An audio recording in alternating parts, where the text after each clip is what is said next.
Good morning friends. आज हम लोग बात करेंगे बीपीएससी के assistant public sanitary and waste management officer के एग्जामिनेशन के बारे में। वैकेंसी जनवरी में आई थी, अभी अगस्त हो चुका है।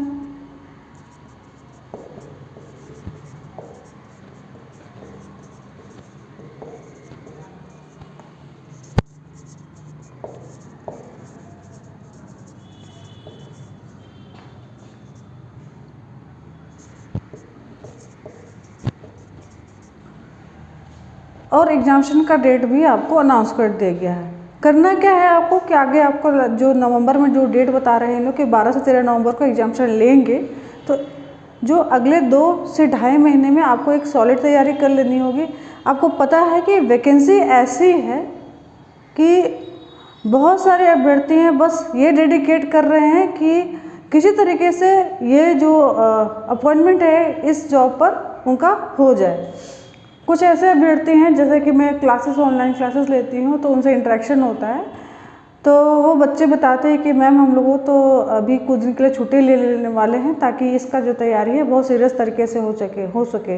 हालांकि वो लोग जनवरी से ही तैयारी करें। जब से वैकेंसी आई थी 14 या 15 जनवरी को आई थी वैकेंसी, और मैंने करीब ठीक 10 दिन के बाद से क्लास लेना स्टार्ट कर दिया था। 10 से 15 दिन के अंदर में ही क्लास मेरा स्टार्ट हो चुका था। तो उनका तैयारी उस डेट से ही हो रहा है। मीन्स जब से वैकेंसी आई है उनके दिमाग में आया है कि हम लोगों को ये जो इसमें रिक्रूटमेंट है वो ले लेना है। और सबसे ज़्यादा तो इसमें जो अगर हम बात करें, सबसे अधिक जो आबादी है वो आपका केमिस्ट्री वालों की है। हालांकि बहुत सारे सब्जेक्ट के अभ्यर्थी हैं, इसमें आपको सिविल इंजीनियर्स भी हैं, बायोटेक वाले हैं, फिर इसके अलावा केमिकल इंजीनियर वाले भी हैं, और 2-3 वैकेंसी और 2-3 जो एजुकेशनल क्वालिफिकेशन है, लेकिन उनकी संख्या बहुत कम है। सबसे ज़्यादा है वो आपको केमिस्ट्री वाले, उसमें भी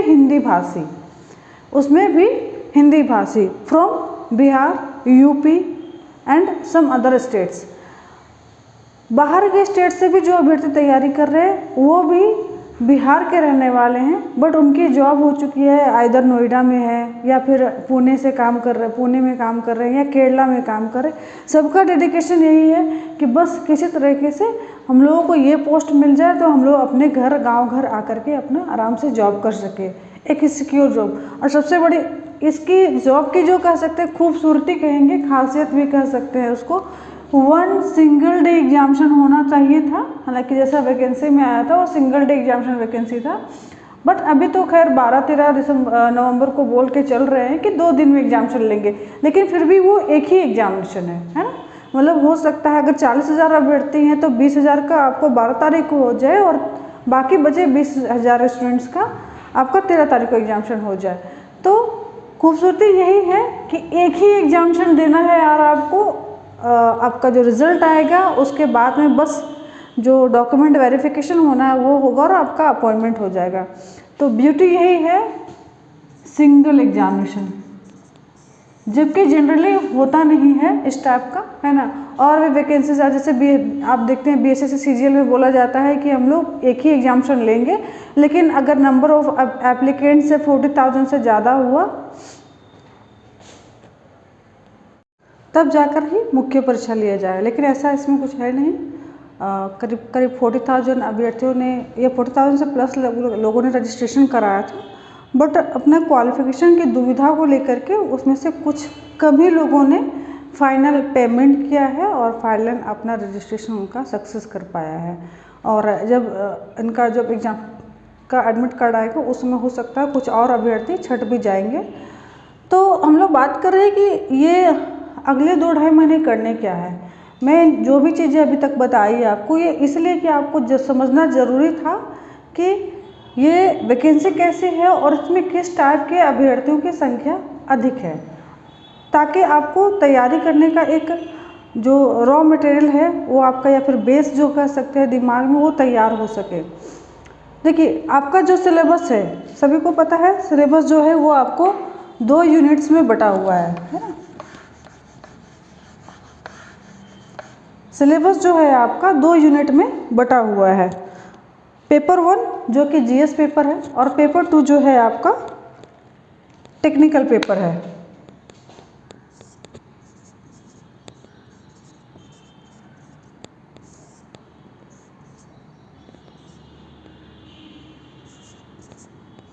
सेकेंड वाला हो जाएगा आपका सैनिटरी पेपर है,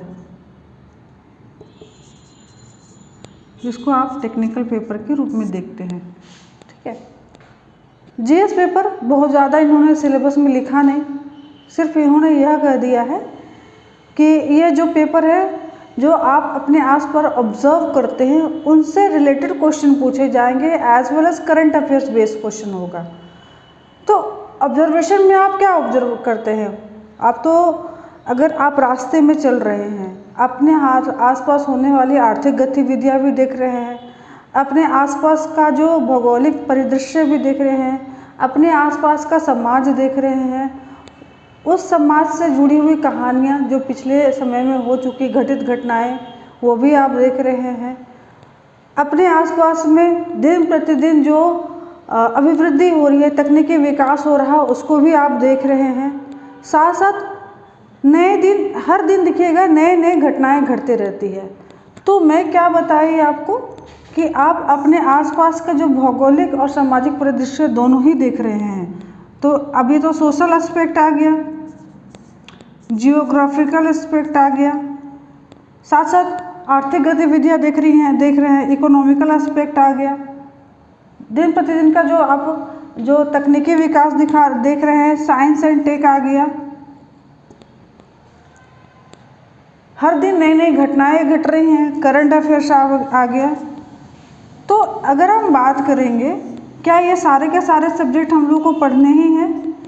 हम ज़्यादातर देखते हैं अगर तकनीकी एग्जामिनेशन जब भी होता बीपीएससी लेता है तो इन चीज़ों को छोड़कर सिर्फ और सिर्फ साइंस को वेट देता है।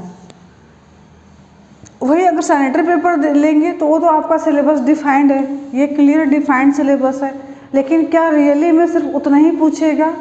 बात करेंगे जस्ट अभी 1 साल पहले ही एक एग्जामिनेशन हुआ है, वो भी स्पेशल एग्जामिनेशन था, हालांकि उसमें पीटी है, मेंस है और इंटरव्यू है। वो जो वैकेंसी थी वो प्रोजेक्ट मैनेजर की थी।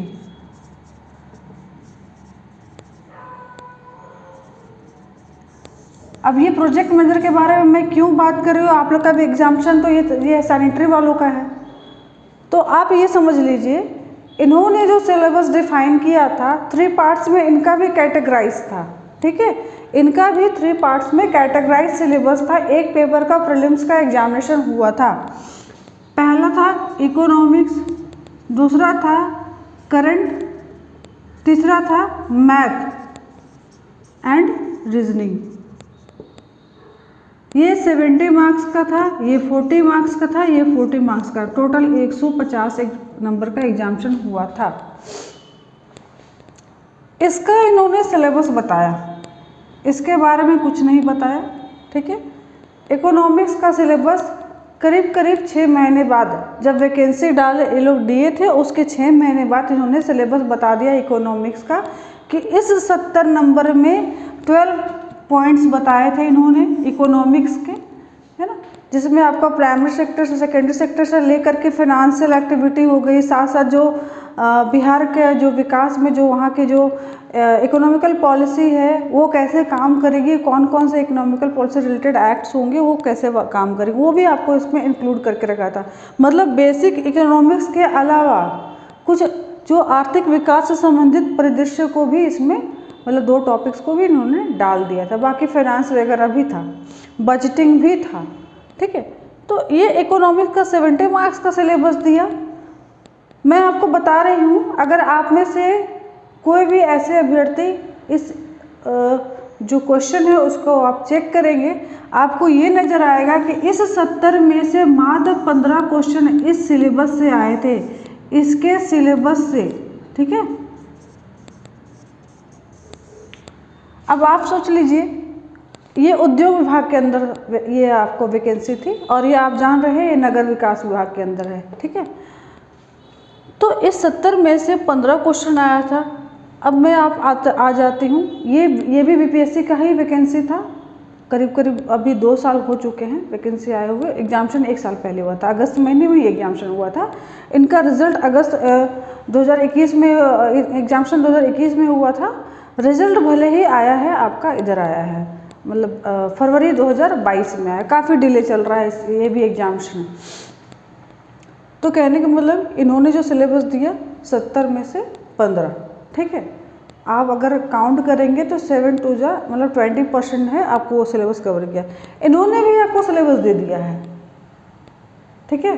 अब हम आ रहे हैं आपके मुद्दे पर, इन्होंने भी सिलेबस दे दिया है, दोनों का ही सिलेबस दिया है। हालांकि ये क्लियर नहीं बोल रहे हैं, ये क्लियर बोल दिए कि ये सिलेबस है। क्या क्या है?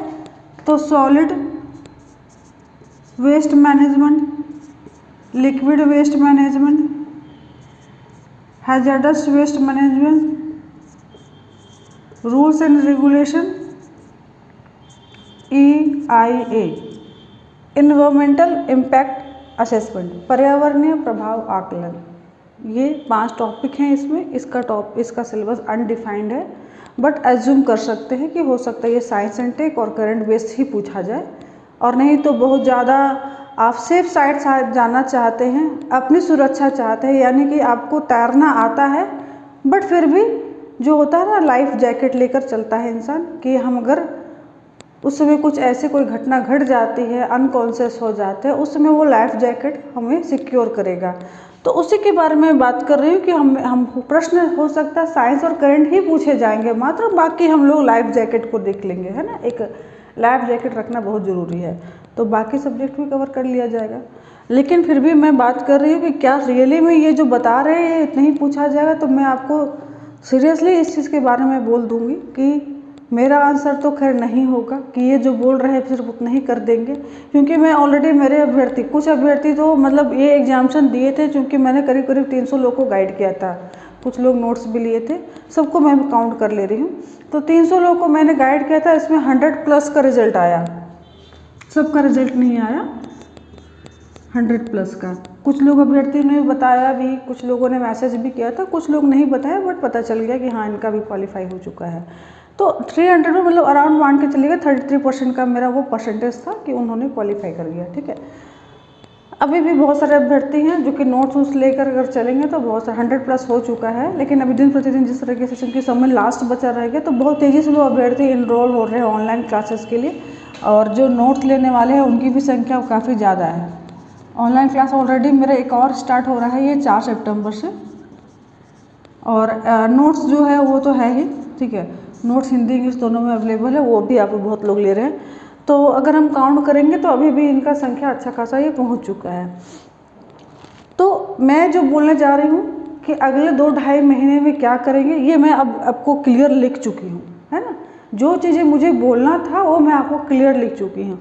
आप इस सिलेबस को बहुत अच्छे तरीके से बारीकी तौर पर पढ़िएगा।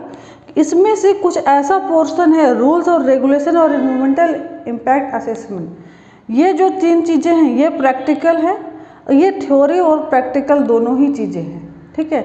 इसमें भी हालांकि थ्योरी और प्रैक्टिकल दोनों है, लेकिन इसमें आपका प्रैक्टिकल ज़्यादा है, थ्योरी कम है। जैसे कि रूल्स और रेगुलेशन आपको समझ लेना है, उसकी एप्लीकेबिलिटी समझ लेना है, प्रैक्टिकल वे में इसको समझना है। थ्योरी है वो, बट उसका प्रैक्टिकल आपको इम्पैक्ट समझ लेना है। और एनवायरमेंटल इम्पैक्ट असेसमेंट, जो साइट ऑथराइजेशन जो होता है, आपको कोई भी प्रोजेक्ट पर काम करने के लिए बिहार सरकार के द्वारा, बिहार सरकार के पोल्यूशन कंट्रोल बोर्ड के द्वारा किसी प्रोजेक्ट को NOC प्रोवाइड किया जाएगा, उसका जो प्रक्रिया है आपको यहाँ पे लास्ट में समझना है। यानी कि अगर हम बात करेंगे तो थ्योरी इसलिए जानना है ताकि आप उसका प्रैक्टिकल एप्लीकेबिलिटी समझ पाएँ। तो मैं यही कहूँगी कि अगले 2-2.5 महीने में हर टॉपिक को बहुत बढ़िया से पढ़िए, उसका थ्योरी पढ़ने के साथ साथ उसका प्रैक्टिकल इम्प्लीकेशन क्या है, ठीक है, उसको आप समझ लीजिएगा। इनसाइनरेटर कैसे वर्क करता है, ठीक है, फिल्टर कैसे वर्क करता है। इसके अलावा और भी जो फैक्ट्स हैं जिसका आपको आप देख रहे हैं वो थ्योरी में वो चीज़ें क्लियर कर दी हुई हैं, लेकिन आपका उसका प्रैक्टिकल कैसे काम होता है उसको आपको बढ़िया से समझ लेना होगा। और रहा GS पेपर, तो GS पेपर में सबसे पहले आप साइंस एंड टेक पढ़ जाइए, फिर करंट अफेयर्स भी पढ़िए आप, उसके बाद बाकी ही चीज़ों को आप धीरे धीरे आप बढ़ते चले जाएंगे। तो प्रमुखता देंगे इन 2 सब्जेक्ट्स को, बाकी आप जो है मैं आपको फिर से बोल रही हूँ ये लाइफ जैकेट का काम करेगा। अगर एग्जामिनेशन सेंटर में इन्होंने जो GS जो लिख करके रखा ये रियल में GS निकला, ये सिर्फ करंट अफेयर्स और साइंस टेक ना निकल के रियली में GS निकला, तो फिर आपको यही सारा पढ़ा हुआ ही काम आएगा।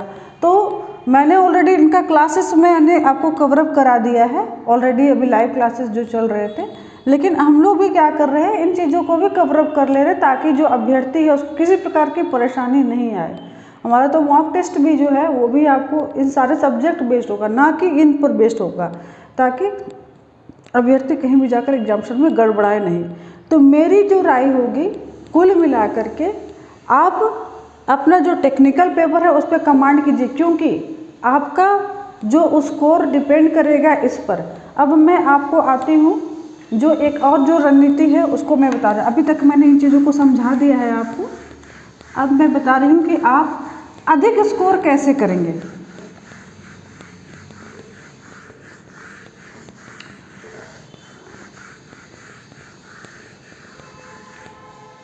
अधिक स्कोर करने का जो रणनीति होगा उसका एक और डिटेल वीडियो आएगा, लेकिन मैं यहाँ संक्षेप में समझा दे रही हूँ। 2 पेपर हैं, फिर से देख लीजिएगा, जीएस है और टेक्निकल पेपर है। आपको ये देखकर नहीं लगता है, अगर अभी आप सभी चीज़ों को अगर आप वीडियो डिटेल से देखे होंगे, इसका सिलेबस बहुत बड़ा है और इसका मात्र इतना छोटा सिलेबस है, ठीक है। दोनों का ही 100 मार्क्स है, दोनों में ही 125 क्वेश्चन पूछे जाएंगे, 100 मार्क्स से 25 क्वेश्चन पूछे जाए 125 क्वेश्चन पूछे जाएंगे। आप किसको वेट देंगे, ये देखकर आप खुद भी समझ सकते हैं कि आपको क्या करना है, कम एफर्ट लगाना है, अधिक मार्क्स गेन कर सकते हैं, ठीक है। और बहुत सारे एफर्ट लगाइएगा तब आप मार्क्स ये गेन करिएगा, ठीक है। तो आप समझ सकते हैं कि आपको एफर्ट कहाँ डालना है। अब कैसे ज़्यादा स्कोर करेंगे मैं आपको अगले वीडियो में डिटेल्स में बताती हूँ। तो चैनल ज़रूर सब्सक्राइब कर लीजिएगा, नोटिफिकेशन बेल पर ज़रूर प्रेस कर लीजिएगा। मेरा ऑनलाइन क्लास है, फिर से जो आपका चौथा बैच है ये आपको 4 सितंबर से रात को 10 बजे स्टार्ट हो रहा है। बाकी नोट्स हिंदी इंग्लिश नोट्स आपको अवेलेबल हैं दोनों पेपर के, तो उसके लिए भी आप डिस्क्रिप्शन बॉक्स में दिए गए कॉन्टैक्ट नंबर पर कॉल कर सकते हैं। वीडियो देखने के लिए बहुत बहुत धन्यवाद।